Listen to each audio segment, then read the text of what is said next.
Imagine a father who sacrificed everything, his time, his dreams, his fortune, to give his son the world, a full college ride, a lavish wedding, a dream home. But on a fateful holiday night, that son and his wife turned his generosity into a punchline, humiliating him in front of guests with sneers about his pathetic studio apartment. For 3 agonizing months, he said nothing, letting their words echo in silence. Then, at a tense family dinner, he dropped the bombshell that would shatter their world and rebuild his own. "I own your house now." What followed was a tale of betrayal, revenge, and ultimate redemption that proves family bonds can break, but they can also heal stronger than before.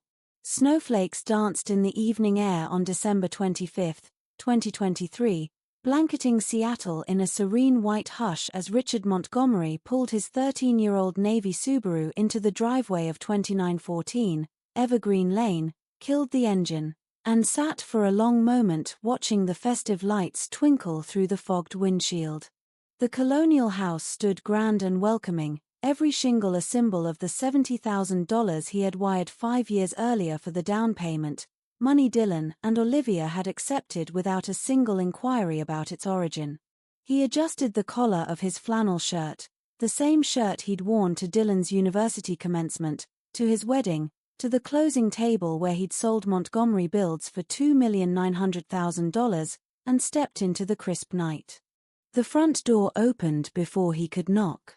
Olivia stood there in a scarlet satin dress that likely cost more than Richard's monthly rent, her smile bright and practiced, the kind that never quite reached her eyes when she thought no one was looking. "Dad, you made it." She air-kissed his cheek, perfume sharp and spiced, the scent of someone who believed presentation was currency. Dylan appeared behind her, loosening his tie, already on his second glass of Merlot, cheeks flushed with holiday cheer and the subtle arrogance of a man who believed his life was ascending in a straight, unbroken line. Come in, everyone's dying to see you." The ornate silver chandelier in the dining room caught the light like a cascade of diamonds, and Richard recognized it immediately. He had paid the invoice 5 years ago when Olivia insisted the original fixture looked tacky. 11 guests milled around the table. Neighbors, Dylan's co-workers from Montgomery Builds, a couple who owned a tech startup and never missed a chance to mention it. Mrs. Hargrove from next door waved politely, her smile tight. Richard hung his flannel shirt in the hall closet beside Dylan's old leather jacket, the canvas faded but still smelling faintly of teenage sweat and victory, and followed his son into the warmth. Christmas dinner was served family-style on china that had once belonged to Olivia's grandmother, honey-glazed ham with pineapple, creamy scalloped potatoes, a Brussels sprout salad Olivia bragged had been sourced from a boutique farm in the Yakima Valley. Conversation flowed easily at first. Work, the housing market, how Seattle's east side was finally booming but the west side was still a mixed bag, how interest rates were finally stabilizing. Richard ate quietly, nodding when spoken to, passing the ham when asked, his responses measured and polite. He had spent 40 years in construction, negotiating with contractors who tried to lowball him, bankers who tried to undervalue him, clients who tried to rush him. Silence was a tool. He had learned early that the man who spoke least often held the most power in a room full of talkers. Then he excused himself to the bathroom. The hallway was softly lit, the heater humming like an old man clearing his throat. He closed the door, washed his hands, and paused. Olivia's voice carried clearly through the vent, bright and careless, the way people speak when they believe the subject of their conversation is safely out of earshot. "You should see where Richard lives," she was saying, the words landing like snowballs, a tiny 540-square-foot studio on the west side. "Can you imagine? The pipes probably rattle louder than our dishwasher." Laughter rippled, nervous from Mrs. Hargrove, delighted from the startup couple, a low chuckle from Dylan that carried the weight of confirmation. "Dad's always been financially prudent," he added, almost apologetic, as if prudence were a polite synonym for failure. The phrase landed like a dagger in silk. Richard stood frozen in the doorway when he returned, 11 faces turning toward him in unison. Some smiled politely. Others smirked behind wineglasses. Olivia leaned forward, manicured nails tapping the rim of her china like a conductor about to begin a symphony. Some people just never learn to scale ahead, you know. Never built anything enduring. Dylan nodded along, confirming to strangers that his father was a charity case, a cautionary tale served alongside the Yule log. The heater hummed again. Someone coughed. Mrs. Hargrove studied her dessert plate with sudden intensity, as if the gingerbread held the secrets of the universe. Richard placed his napkin beside his untouched slice, stood slowly, and thanked them for dinner. His voice was calm, the same tone he'd used decades ago when a subcontractor tried to charge him for work that hadn't been done. Drive safely, everyone. The roads might be icy. He retrieved his flannel shirt from the closet, the same closet where Dylan's letter jacket still hung, and stepped outside. The night air hit like a gentle wake-up, snow crunching underfoot as he walked to his car. He sat in the driver's seat for several minutes, letting the engine warm, watching the front window glow with holiday light and holiday laughter. The heater finally kicked in as he pulled onto Aurora Avenue, hands no longer shaking, replaced by something deeper than the December chill. He drove past twinkling trees on porches, garlands wrapped around railings, the comfortable glow of families who weren't performing cruelty for entertainment. At the red light on 45th, a young couple hurried across the crosswalk, arms linked against the snow. They reminded him of Dylan and Olivia 8 years ago, when he'd first brought her home before she'd learned to measure people by square footage and credit scores. The light turned green. He passed the Washington State Convention Center where their wedding reception had cost him $40,000, where Olivia had complained the band wasn't elevated enough for the photos. Some families just have different priorities, she told her mother, not quite whispering, as if Richard weren't standing 10 feet away holding the checkbook. $60,000 for Dylan's college tuition at University of Washington. $70,000 for this house's down payment. $40,000 for the wedding. Another $30,000 for the honeymoon in Bora Bora. They had never asked where the money came from. They had simply cashed the checks and moved on, assuming their father's modest lifestyle was proof of modest means. His studio building appeared through the snow, a converted warehouse with good bones, close enough to downtown for convenience, quiet enough for thinking. He climbed the stairs to 6E, footsteps echoing in the stairwell.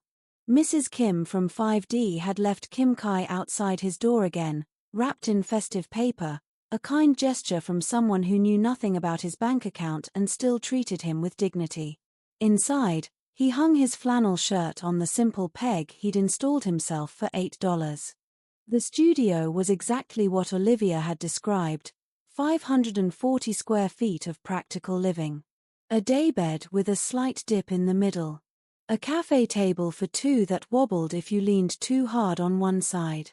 Bookshelves lined with construction journals, biographies of men like Jeff Bezos and Elon Musk, and a worn copy of Marcus Aurelius's Meditations with margins full of his own notes. Men who understood that true power wasn't about flashing wealth, it was about controlling information, timing, perception. He walked to the window overlooking the city. Seattle spread out below, thousands of lights in thousands of homes where families were probably gathering without turning love into theater. Where sons didn't feed their fathers to strangers for amusement. The bank statements were in his bedside drawer, monthly reminders of what his practical lifestyle had cost him that night. Not money. Respect. Trust. The assumption that his own child wouldn't mock him publicly. He pulled out his phone and scrolled through contacts. David Sterling, his old banker at Northwest Trust. Megan Hartley, his accountant who still sent birthday cards. Alexander Voss, who'd bought Montgomery Builds and still sent Christmas cards with photos of his growing family. People who knew what Richard Montgomery had actually built in his 70 years. But none of them were family. None of them were supposed to love him regardless of his address or bank balance. He set the phone on the nightstand and changed into comfortable clothes, sweatpants, an old University of Washington hoodie Dylan had given him as a joke senior year. Tomorrow was Boxing Day. Dylan and Olivia would probably spend it returning gifts to maintain their lifestyle, never wondering if their joke had landed too hard. They thought they knew poor Richard Montgomery, the man who rented a tiny studio and lived paycheck to paycheck, who drove a 13-year-old car and bought his furniture secondhand. Tomorrow, he would start learning exactly who Dylan and Olivia Montgomery really were. 3 days later, on December 28th, he dialed David Sterling at exactly 10:30 a.m.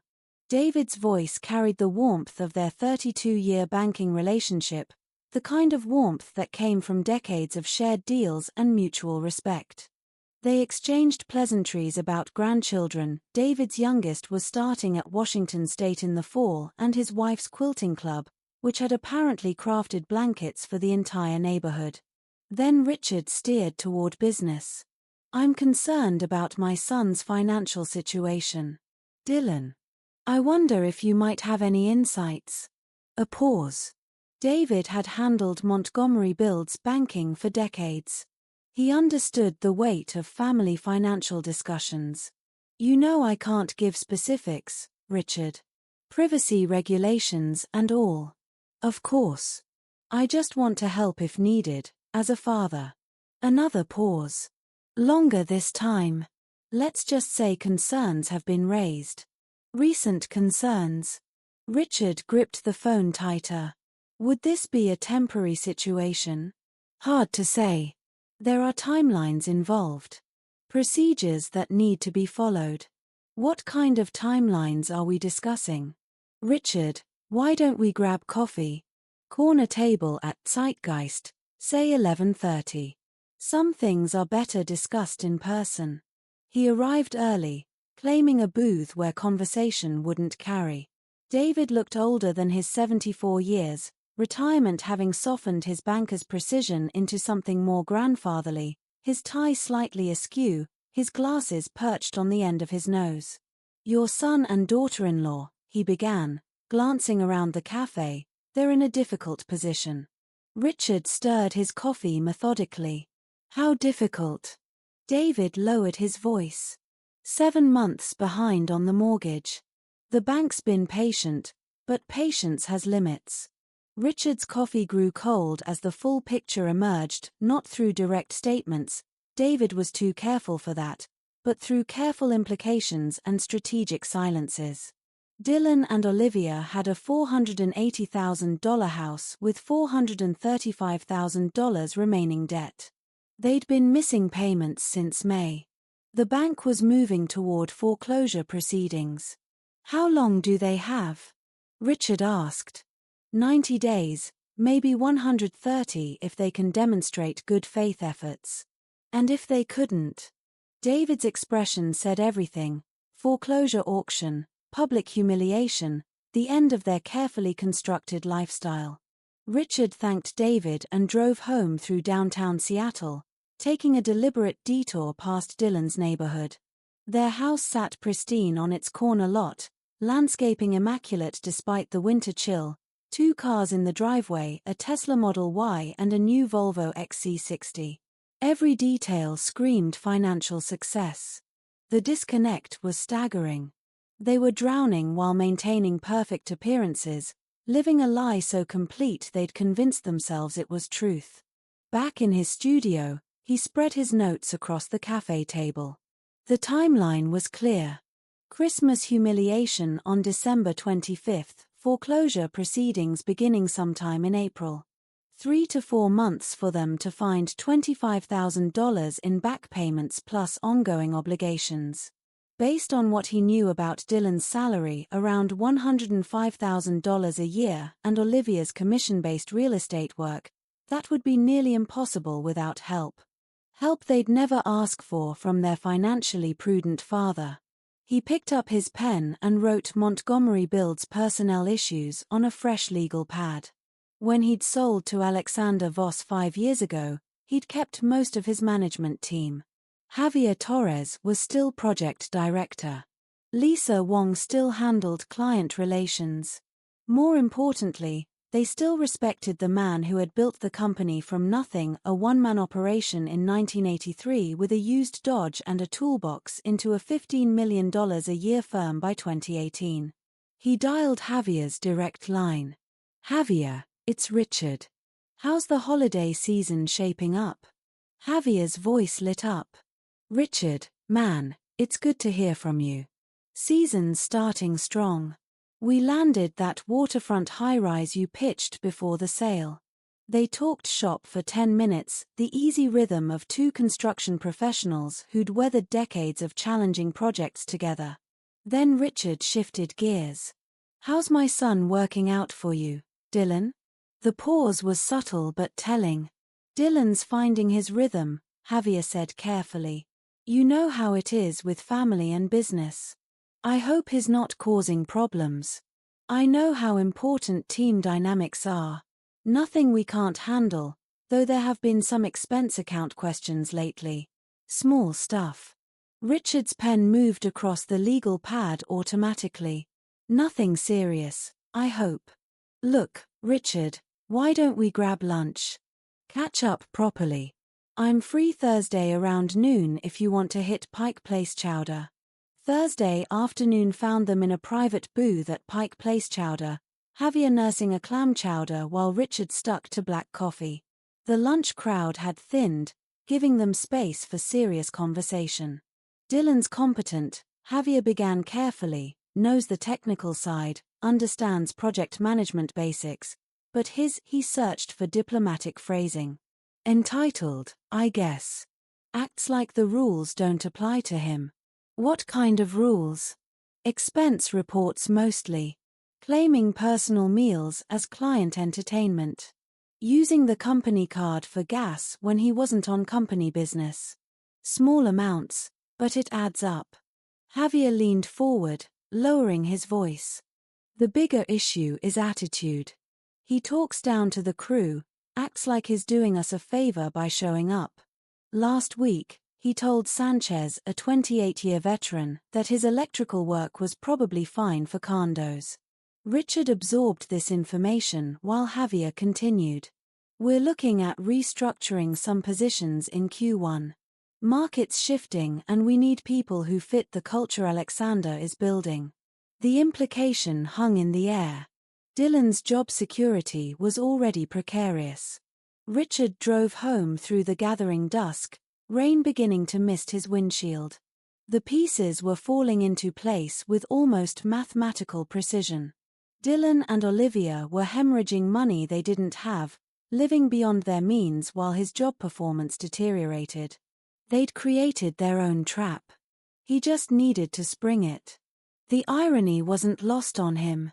His son was creating problems at the very company he'd built and sold, giving him the perfect leverage he needed. Not through lies or manipulation, but by amplifying the consequences of choices he'd already made. Back home, he reviewed his notes one final time. Anonymous complaint about expense account discrepancies. Mention of attitude problems affecting crew morale. Nothing false, nothing fabricated, just truth delivered at precisely the right moment to people who could act on it. He pulled out his phone and scrolled to Montgomery Build's main number. He dialed the compliance number from memory, a 24-hour hotline established during his final year as owner when corporate accountability became increasingly important. The phone rang twice before a professional voice answered. "Montgomery Build's compliance line, this is Emma. How can I help you? Good evening. I need to report a concern about expense account irregularities. I'll be happy to take your report. Could you provide some details about the nature of your concern?" He kept his voice measured, factual. "I've observed patterns over several months involving unauthorized personal expenses being charged to company accounts. Can you identify the employee involved?" Dylan Montgomery, Project Management Division. Emma's typing was audible through the phone. "What specific irregularities have you observed?" Personal meals claimed as client entertainment, gas charges when not on company business. The amounts aren't huge individually, but they accumulate. Do you have specific dates or amounts? He provided details Javier Torres had mentioned, adding observations from his own knowledge of Dylan's habits. Lunch at Carnley's on days he knew Dylan wasn't meeting clients. Gas charges from stations near his house rather than job sites. Are you willing to provide your name for follow-up questions? I prefer to remain anonymous, but I believe this warrants investigation. We take all reports seriously. Is there anything else you'd like to add? The employee has also displayed attitude problems with senior crew members, creates morale issues. Emma confirmed the details, assigned a case number, and explained the investigation timeline. 48 to 72 hours for initial review. Full investigation within a week. He hung up and sat in the silence of his studio. His heart beat steadily. Hands didn't shake. It was done. The tea kettle whistled in the kitchenette, the same sound it made every evening. Outside, rain continued falling past his window, washing the city clean. Normal January weather for normal people living normal lives. But Dylan's normal life was about to shift. He wasn't creating lies. Every detail he'd provided was factual based on information Javier had shared and his own observations. The company's investigation would uncover real irregularities because real irregularities existed. He put on his jacket and walked to his car. Driving helped him think, and he needed to process what he'd set in motion. The route took him past Montgomery Build's downtown offices. Security lights illuminated the parking lot where he'd walked every morning for 40 years, building something lasting from concrete and steel and human effort. Now his son was dismantling his career there, one unauthorized expense at a time. He continued through their neighborhood. Lights glowed warmly in house windows, families finishing dinner, children doing homework. Dylan and Olivia's house looked particularly inviting.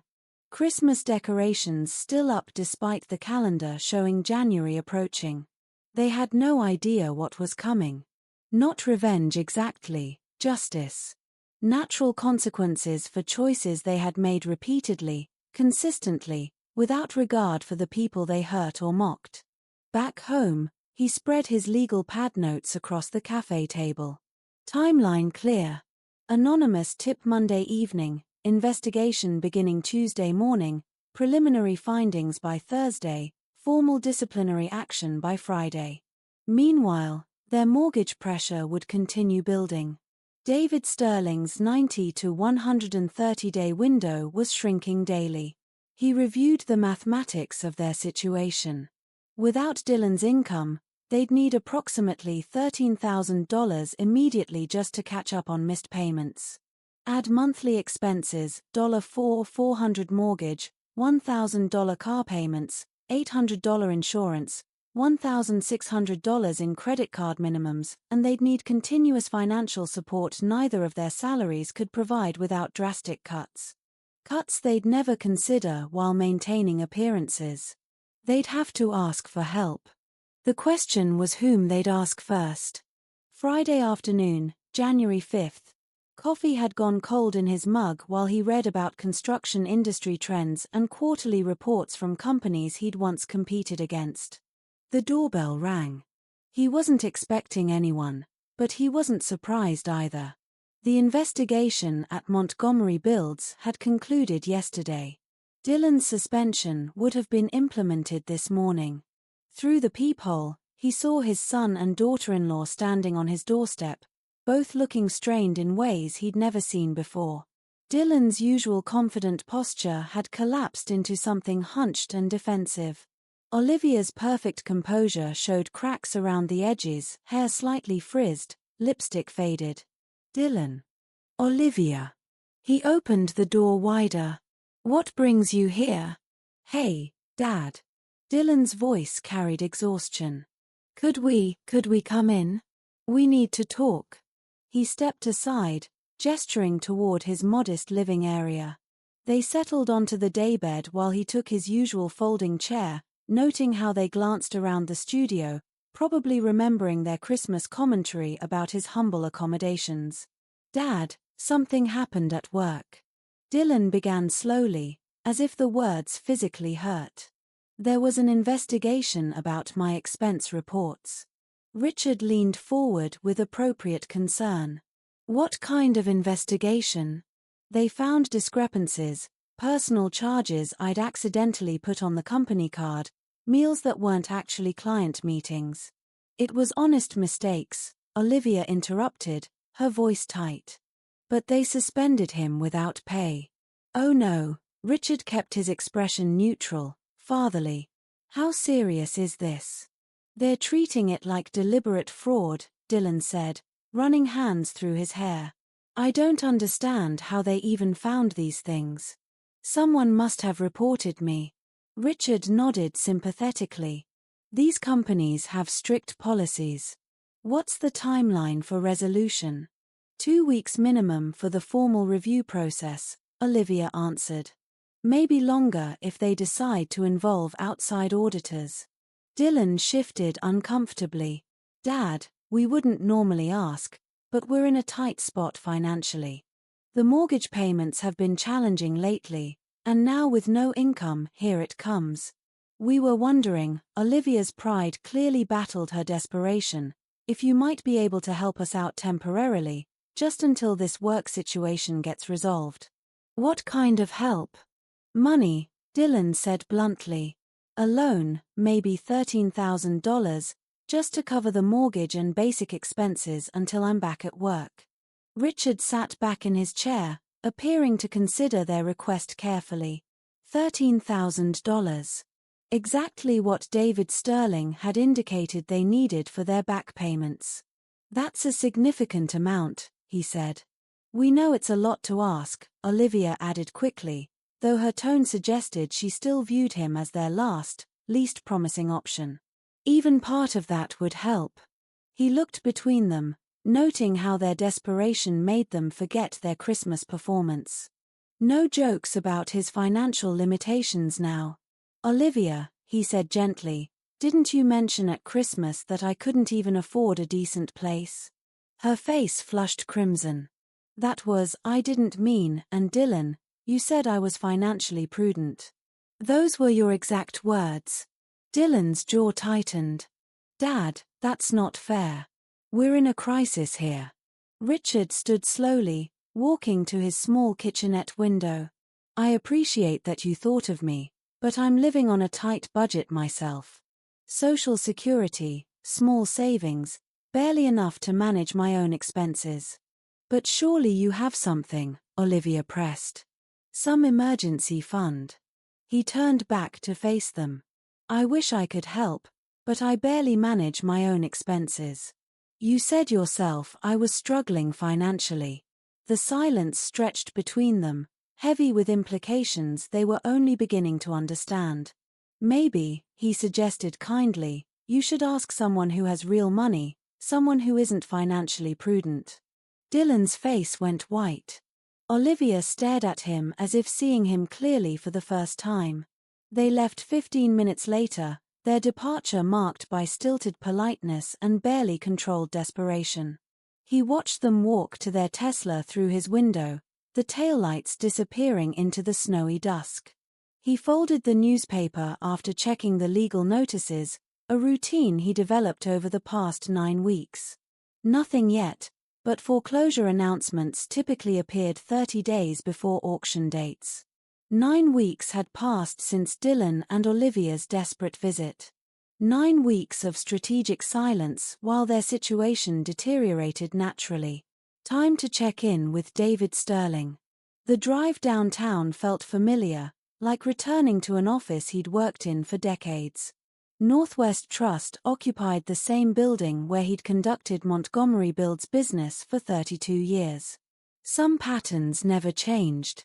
David's assistant ushered him into his office where he greeted him with a sympathetic expression of someone delivering difficult news.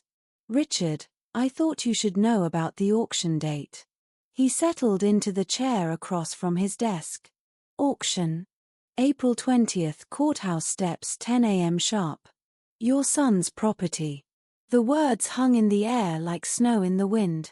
9 weeks of waiting and the timeline was finally crystallizing. How does that process work exactly? David explained the procedures with professional thoroughness. Registration required by 9 a.m. Certified funds mandatory for serious bidders. Minimum bid starting at $370,000 due to outstanding mortgage balance plus legal costs. If you wanted to help them, David added carefully, you'd need to register as a bidder yourself. Family members can participate. Richard absorbed this information while maintaining appropriate paternal concern. What exactly does the registration process involve? Proof of funds, valid identification, bidder number assignment. Pretty straightforward if you have the resources. After thanking David, he drove to the King County Courthouse. The building stood solid and imposing against the February sky, its steps worn smooth by decades of legal proceedings. In 10 weeks, those steps would host the auction that would complete his son's education in consequences. He walked the perimeter, noting parking availability, sight lines, logistics. Other foreclosure auctions happened monthly. He observed one in progress, studying the crowd dynamics, bidding procedures, winner announcement protocols. Standing where his son's house would be auctioned, he felt the satisfying weight of perfect timing aligning with careful planning. Back home, he opened his laptop and navigated to Washington's business registration portal. Evergreen Capital LLC. The name felt appropriate, a nod to his surname while maintaining professional distance from personal motivations. The formation process appeared straightforward: articles of incorporation, registered agent designation, business address, establishment. 3 weeks to complete paperwork, 3 weeks to prepare certified funds and registration materials. He spread his legal pad across the cafe table, creating timeline charts and preparation checklists: business bank account opening, certified funds procurement, auction registration procedures, contingency planning for competitive bidding scenarios. 10 weeks to transform from concerned father to legitimate property investor. The mathematics were elegant in their simplicity. Richard Montgomery couldn't afford to help his struggling son, but Evergreen Capital LLC could acquire distressed properties at below market value through foreclosure auctions. Perfectly legal, perfectly logical, perfect justice. He reached for his phone to call Attorney Hawkins about LLC formation procedures. The next 10 weeks passed with the precision of a well-managed construction project. Week 1 to 3, LLC paperwork filed, business address registered to a virtual office downtown, EIN obtained. Week 4 to 6, business bank account opened at Northwest Trust with David Sterling's discreet assistance, $450,000 transferred from Richard's personal investment account into certified funds. Week 7 to 9, auction registration materials prepared, property disclosure packet studied, foundation issues noted from Montgomery Build's internal files.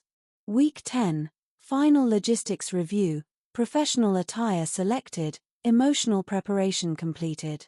48 hours before the auction, he sat in a rental car registered to Evergreen Capital, watching Dylan and Olivia pack their belongings into cardboard boxes. Dylan emerged from the house carrying a dining table Richard had helped them buy 5 years ago.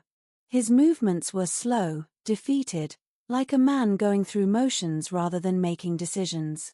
Behind him, Olivia directed the placement of boxes into a moving truck with mechanical efficiency.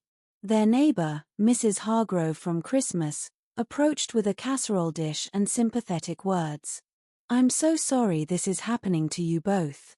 Olivia's response drifted across the street. "We never thought it would come to this." No, they hadn't.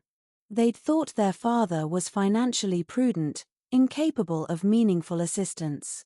They'd thought their expensive lifestyle was sustainable despite mounting debts. They'd thought consequences were for other people. The plan had worked with mathematical precision. At 3 p.m., he drove home to review final preparations. His cafe table held everything needed for tomorrow: evergreen capital documentation, certified funds verification, auction registration materials, property information sheets. The business formation had taken exactly 3 weeks as predicted. Fund preparation another 3. Final logistics and legal review consumed the last 4. Perfect timing for a 48-hour completion window. He prepared a simple dinner, stir-fry from the freezer, rice from the pantry, while reviewing auction procedures one final time. Registration opened at 9 a.m. Bidding commenced at 10 a.m. sharp. Professional attire, unremarkable appearance, confident but not aggressive bidding strategy. The property was valued at $450,000. Starting bid of $370,000 reflected the outstanding mortgage balance plus legal costs. With minimal competition likely, most foreclosure auctions attracted few serious bidders. He anticipated acquiring the property for significantly below market value. He selected clothes for tomorrow: business casual, professional but unremarkable, charcoal slacks, navy blazer, white shirt, no tie. The goal was to blend into the small crowd of investors and curiosity seekers who attended these proceedings. At 8 p.m., he reviewed his emotional preparation: maintain professional demeanor during bidding, show no recognition when Dylan and Olivia inevitably attended their own auction, focus on business objectives rather than personal satisfaction. This wasn't about revenge anymore. This was about justice, natural consequences, and the completion of an education that began with Christmas mockery. He set his alarm for 7:30, 2 hours before registration opened, and went to bed with the steady calm of a man who had planned every detail. April 20th dawned clear and mild, the spring sun already hinting at summer. He straightened his collar in the bathroom mirror, picked up the evergreen capital folder from his cafe table. Inside, business registration documents, certified check for $450,000, property information sheets he'd studied until memorization. Everything needed to complete the most important business transaction of his 70 years. The drive to the courthouse took 14 minutes through light morning traffic. He arrived at 8:45, 15 minutes before registration opened, joining a small cluster of people gathered on the steps. For others besides himself, a house flipper he recognized from previous auctions, a middle-aged woman who looked like a neighbor, a younger man in an expensive suit representing some investment group, and an older couple whispering about investment opportunities. Minimal competition, exactly as predicted. Registration proceeded smoothly. The court clerk reviewed his evergreen capital documentation with professional efficiency, assigned bidder number 19, and explained the 30-day closing timeline. Certified funds required at closing. Title transfer pending standard inspections. At 10 o'clock sharp, the auctioneer called them to order. Property located at 2914 Evergreen Lane, Seattle, Washington. 4-bedroom, 3-bath colonial on .4 acres. Minimum bid $370,000 due to outstanding mortgage balance and legal costs. The auctioneer's voice carried across the courthouse steps with practiced authority. "Do I hear $370,000? The house flipper raised his hand immediately. $375. Richard called clearly, his voice steady and professional. The neighbor woman shifted nervously but didn't bid. The investment suit checked his phone, shook his head, and stepped back from the group. $380, the flipper countered, though his enthusiasm had noticeably dimmed. Richard waited exactly 3 seconds. $385, the flipper studied his clipboard, calculating profit margins against renovation costs. The foundation issues Javier Torres had mentioned during their lunch were documented in the property disclosure. Smart investors knew when to walk away. Any further bids? The auctioneer scanned their small group. Fair warning at $385,000. Silence stretched across the courthouse steps. Spring morning air carried the sound of downtown traffic. Normal people conducting normal business while he acquired his son's house for $15,000 above minimum bid. Sold to Evergreen Capital for $385,000. The gavel struck the podium with authority and finality. He held up his wooden secured paddle calmly. He shook hands with the auctioneer, received preliminary paperwork, and confirmed closing details with the court clerk. A professional transaction completed with the same efficiency he'd brought to construction deals for 40 years. Walking back to his rental car, he felt the profound satisfaction of a chess game played perfectly from opening to endgame. Every move had led to this moment. Dylan and Olivia losing their house to an investment company they'd never heard of for a price they couldn't have imagined their financially prudent father could afford. The irony was mathematical in its precision. He drove past their house, still technically theirs for 28 more days, noting the moving truck in their driveway, boxes stacked on the front porch. They were already packing, preparing for displacement to some apartment or rental they could actually afford. They didn't know yet who had bought their home. That revelation would come soon enough. The phone rang while he was reading the business section 2 days after the auction. Dylan's name appeared on the caller ID. The first time he'd contacted him since their desperate visit in January. "Dad, I hate to ask, but we really need help with something important." His voice carried the weight of someone running out of options. Pride eroded by months of cascading failures. Richard sat down his newspaper and assumed the concerned father tone he'd perfected over the past 3 months. "What's wrong, son? Our house was sold at auction Tuesday. The company that bought it is called Evergreen Capital. We're trying to find out who owns it, maybe negotiate some kind of arrangement before we have to move out completely." Evergreen Capital. He savored the moment, his son asking him to help him contact the very company he owned. Seek mercy from the man he'd publicly humiliated at Christmas. Evergreen Capital, he repeated thoughtfully. That name does sound familiar from business circles. Really? Do you think you might know someone who works with investment companies? We just need to know who we're dealing with. In the background, he could hear Olivia prompting him with whispered suggestions. They were desperate enough to swallow their pride and ask their financially prudent father for help reaching people with real money. "I might know someone who has information about them," he said carefully. "Let me make some calls and see what I can find out. These investment companies can be hard to track down, but I still have contacts from my construction days." "That would be incredible, Dad. We don't have many options left." He suggested they meet in person to discuss the situation properly. Discovery Park Pavilion, neutral territory where serious conversations could happen without interruption. They agreed immediately, gratitude evident in Dylan's voice. Driving to the meeting, he reviewed his strategy. Gradual revelation rather than dramatic confrontation. Let them understand slowly who held their future in his hands. Let them comprehend the full scope of their miscalculation about their father's capabilities. They were already waiting when he arrived, sitting at a picnic table with the defeated posture of people who'd exhausted their alternatives. Dylan stood to shake his hand, more respect than he'd shown him in years.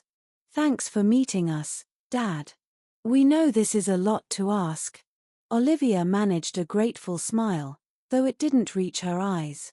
"We just need to know who owns Evergreen Capital so we can try to work something out." He sat across from them, noting how desperate circumstances had changed their body language, their tone, their entire approach to him. No mockery now about his modest studio or financial limitations. "Tell me exactly what you know about this company," he said, pulling out a small notebook as if taking business notes. They explained the auction results, the 30-day timeline, their attempts to research Evergreen Capital through public records. The company existed legally, but provided no obvious ownership information or contact details. I might be able to help, he said after appropriate consideration. Give me a few days to reach out to my contacts. These investment groups often have complex ownership structures, but someone in the business community usually knows someone. The relief on their faces was immediate and profound. Could you come to dinner at my place Friday evening? He asked. I should have information by then and we can discuss your options properly. They accepted eagerly, thanking him repeatedly for taking their situation seriously and offering to help despite their recent tensions. Driving home, he pulled out his calendar to confirm Friday evening was free. He opened the wine as the doorbell rang, the same vintage he'd brought to their Christmas dinner 3 months ago. Through the peephole, he saw Dylan and Olivia standing on his doorstep, both wearing forced smiles that couldn't quite hide their desperation. Dad, thanks for having us. Dylan's handshake was firmer than usual, respect born from necessity. Behind him, Olivia managed a grateful nod, her usual condescension replaced by cautious hope. Come in, please. He gestured toward his modest cafe table, now set with the good china he rarely used. I thought we'd have dinner from Beecher's. Their mac and cheese is excellent. The irony wasn't lost on him. Beecher's had catered their Christmas where he'd been served as entertainment. Tonight, the same food would accompany a very different kind of performance. Any news about that company? Olivia asked immediately, unable to contain her anxiety. Let's eat first, he said, pouring wine into 3 glasses. Then we'll talk business properly. For 40 minutes, he guided conversation away from Evergreen Capital, asking about their temporary apartment, a 1-bedroom in a complex near the east side, their job searches, their plans. They answered politely but impatiently, glancing at each other with increasing frequency. Finally, Dylan couldn't wait any longer. Dad, did you learn anything about Evergreen Capital? We're running out of time here. He set down his wine glass and regarded them both carefully. Actually, I did learn quite a bit about Evergreen Capital. They leaned forward simultaneously, hunger in their eyes. I found out exactly who owns the company. Who is it? Olivia demanded. Can we contact them? Are they reasonable people? He folded his napkin slowly, savoring this moment he'd planned for 3 months. You're looking at him. Silence, confused glances between them. What do you mean? Dylan asked. I am Evergreen Capital. I bought your house at the auction. The words hung in the air like the last note of a symphony. Dylan's face went white. Olivia's mouth opened without sound. What? Dylan's voice was barely a whisper. How? You said you couldn't afford to help us. I never said I couldn't afford it, he replied calmly. I said I was living on a tight budget, which I was, by choice. Olivia found her voice. But we thought you were financially prudent. Yes, I remember your exact words from Christmas. The color drained from her face as memory supplied the details of that evening. Every cruel joke, every condescending comment, every moment they had used his life as their entertainment. I don't understand, Dylan said, running hands through his hair. How did you even know about our problems? The anonymous tip about your expense accounts at Montgomery Builds. That was me. His jaw dropped. You got me suspended. You got yourself suspended by falsifying expense reports. I simply made sure the right people noticed. He stood and walked to his kitchenette window, the same view where he had planned this entire sequence of events. I learned about your mortgage problems from David Sterling at the bank. Your work issues from Javier Torres. Both men still respect the business relationships I built over 40 years. Understanding dawned on Olivia's face like sunrise breaking through storm clouds. You knew everything the whole time. I knew you were living beyond your means while mocking your father's modest lifestyle. I knew you needed help, but were too proud to ask respectfully. I knew you measured family worth by bank account balances. Dylan's voice cracked. Why? Why would you do this to us? He turned back to face them, noting how different they looked now, smaller, humbler, finally seeing him clearly. Because you needed to learn that respect isn't about money. It's about how you treat the people who love you. The silence stretched between them, heavy with 3 months of carefully orchestrated consequences and the weight of family relationships strained to breaking point. What happens now? Dylan asked quietly. I think you need some time to absorb this. The silence stretched for nearly a minute before Dylan spoke, his voice hollow with realization. Dad, I had no idea you were capable of something like this. We completely underestimated you, Olivia added, her usual sharpness replaced by genuine humility. Everything we said, everything we assumed about you. He settled back into his chair, watching them process the full scope of what had happened. 3 months of believing their father was a charity case, while he orchestrated their financial education with surgical precision. I never wanted to hurt you, he said quietly. I wanted to teach you something important about family and respect. Olivia's eyes glistened. What I said at Christmas about you being poor, that was inexcusable. I was insecure about our own situation and took it out on you.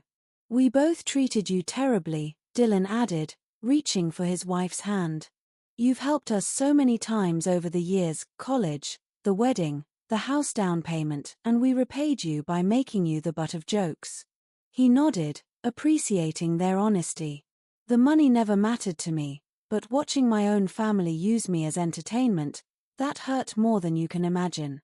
We're sorry, Dad. Truly sorry. Dylan's voice carried the weight of genuine remorse. What do you want from us? How do we make this right? He had been waiting for this question, preparing his answer for weeks. I want a family relationship built on mutual respect, not financial dependence, not obligation, but genuine appreciation for each other. We want that too, Olivia said immediately. But we understand if you can't forgive us right away. He surprised them both by smiling. Actually, I have a proposal. They exchanged nervous glances. You can live in the house for 6 months rent-free. Time to find new jobs, get back on your feet financially, rebuild your lives properly. Dylan's face showed complete shock. Dad, after what we did to you, we don't deserve. Family means giving second chances when people learn and grow, he interrupted. You've both learned something important tonight. Now, I want to see what you do with that knowledge. Olivia began crying. Not the frustrated tears of Christmas, but tears of gratitude and shame mixed together. You're being so generous after we were so cruel. Consider it a delayed wedding gift I should have given you properly. Use these 6 months wisely. Build something sustainable, something you can be proud of. Dylan stood and walked around the table, pulling him into the first genuine embrace they'd shared in years. Thank you, Dad. I promise we'll earn back your respect properly this time. When Olivia joined their awkward family hug, he felt something shift in his chest. The cold anger he'd carried since Christmas finally melting into something warmer. Money doesn't make you poor or rich, he said as they separated. Character does. How you treat people, especially family, that's what matters. We understand now, Dylan said. And we want to do better. Let's have dinner next Sunday, he suggested. And every Sunday after that, real family dinners where we talk and laugh and respect each other. We'd love that, Olivia said, wiping her eyes. And Dad, thank you for not giving up on us. If this story moved you, like, subscribe, comment your opinion. As they prepared to leave, he felt the deep satisfaction that comes not from victory over enemies, but from the restoration of family bonds that had been broken by pride and misunderstanding. He walked them to the door and watched them drive away, noting how they sat closer together in the car, united by shared humility and newfound appreciation for the man they'd never really known. Justice served. Family healing begun. It was enough.